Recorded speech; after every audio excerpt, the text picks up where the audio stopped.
Mhm. I think I get that audience banter from watching you crack sometimes the same jokes nights in a row. Oh, piss off. So it seems to me when I listen to the songs as you send them to me, Mhm, that there is a common thread mhm. to your work, and that most of it is about interpersonal relationship. Yeah. Most of it is about what happens in between, two people. I think that's where everything starts from. But I definitely feel like the common thread that I like to think is there, or that I'm like still building on, is that like these songs have the intention of like healing and like mobilizing then others to heal. Because that's the big goal, that's what music is to me. Like we were just saying, it can I never spread. even I never even would have admitted to the healing part. I would have said I was trying to at least shed some light. Like James Taylor says, Mhm. shed a little light. But yeah, if you can affect, if you can bring sanity to the room, Yeah. boy, wow. What did it take, for instance, for you to be able to make an EP? I think it was a combination of things. One of them being like a massive heartbreak, but something that was just like hit differently than anything I'd ever experienced before. And that was when I sat down at the piano and started really putting these songs together. So it was that, but then quarantine happened like very shortly after that. So I wasn't working and I had all this time, and I was with my dad all the time, and we were constantly writing. And so it was kind of a combination of locking down and getting my heart broke. So that was over the course of like a year maybe. And then I just kept building on that and more life experiences. And But you felt it was an uphill climb to be able to get a slot, and be able to get even with my help and your father's help, two generations of us, experienced musicians, yeah, trying to help. w- I would have said it was difficult. it was difficult. I also didn't really know if I believed in the songs yet as I was writing them, because they were so raw. So it took me a while to also just like believe in my music and my ability to make it. So I feel How's like that that, going with you? Are you but starting to have confidence in it now that you sing them to people and they respond? yeah, I think after I sang my songs live and have been singing them more live and listening back to them and seeing other people sing them, I feel differently now. I feel like that those songs are another version of me. So it's weird because it's like I didn't just write those, but I'm like honoring that version of me that made all that stuff that is now like existing and releasing stuff now. I don't know, it's weird. It looked good to me when I saw you do it live and I watched what happened when the audience loved the song. Mhm. It looked to me like you felt you had made the connect. You pushed the Yeah. plug in and the wires touched and the current went through. And Mhm. I have to tell you, that's the impression I got too. I think you write good, accessible, intelligent, interesting stuff. And I, I thought you were really good.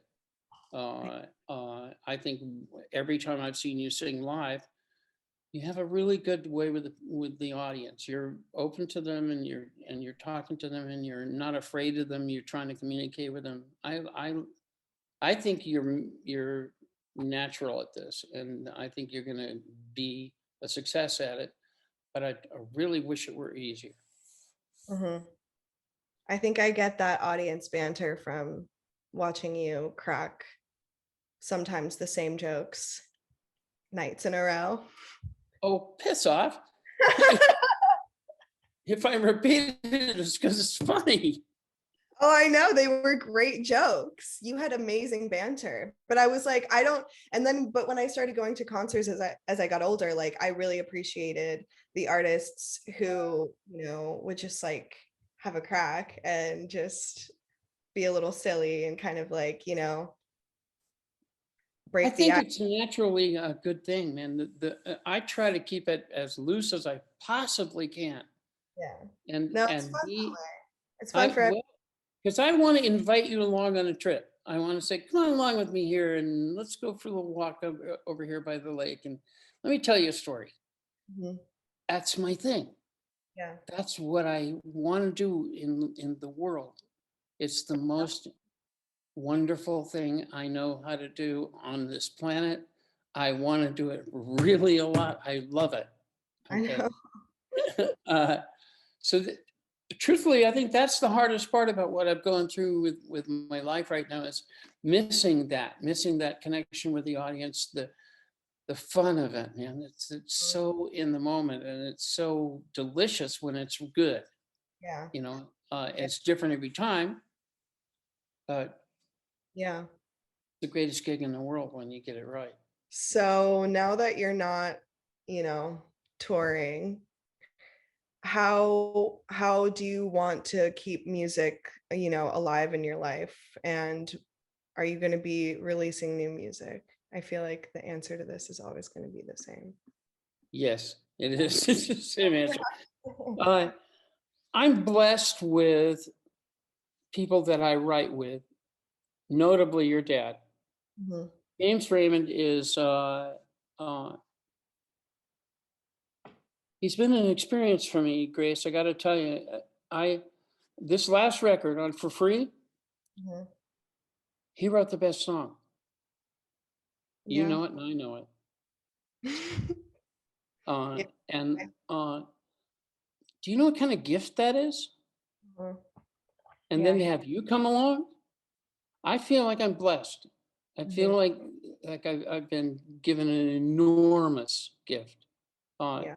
and it's not just your dad. I feel blessed with Michael Lee, with Becca Stevens, with Michelle Willis. The other people that I work with are all really good, really heartfelt writers and really into it and really alive, you Yeah. know, which is how I would describe your dad. Yeah. Uh, and I think the blessing for me of those people making it possible for me to still write and record, Mhm. you know, that's what I can still do. And so I've made now what is 5 records since Cross.